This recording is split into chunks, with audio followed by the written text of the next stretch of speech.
guys, welcome back to my October horror movie reviews, and this time we're going to be looking at the 2013 Norwegian horror family adventure monster movie Ragnarok, also known as Gaten Ragnarok. And this was directed by Mikael Brand Sandemos, and you have to bear with me. It stars Paul Sverhagen, Nikolai Klev Brock, Sophia Helen, Bjorn Sunderquist, Marie-Annette Tandero Berglid, and Julian Podolsky. And as I said, it's a family film, but it does get quite intense and quite scary. So, I don't know, I think it's a PG-13, I can't quite remember. But, be warned. But it's great family entertainment, so a lot of wholesome fun there to be had. And if you like films about uncovering some sort of ancient secrets in line with like Indiana Jones or the National Treasure movies, and you like monster movies, you'll like Gaten Ragnarok. And without further ado, let's jump in. Gaten Ragnarok introduces us to Sigurd Vensen, played by Paul Sverhagen, an archaeologist who works at a Viking ship museum in Norway, and a widower who struggles to balance his family life with his son and daughter. He is obsessed with his work and discovering the hidden secrets of the Viking queen Asse's Osenberg ship, which could answer the riddle of Ragnarok, an important event in Norse mythology regarding the end of the world. One evening, his co-worker Alan, played by Nikolai Klev Brock, arrives at his home after years absent, looking for clues of Ragnarok.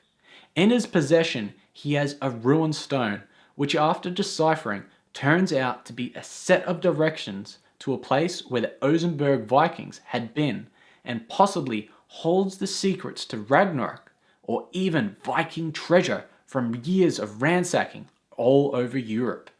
The map points to a remote lake in Finnmark, in the northernmost part of Norway, in no man's land between Norway and Soviet Russia.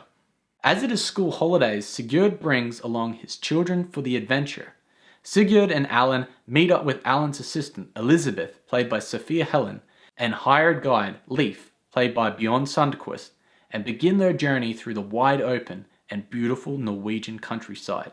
They eventually find the secluded lake in a place literally untouched, with evidence of the last human life congregating there in World War II and the likes of dilapidated army convoys. In the center of the lake is a small island, the Eye of Odin. On this island, Sigurd and Alan discover a hidden cave and artifacts, but they also discover something else, something very ancient, and they just woke it up.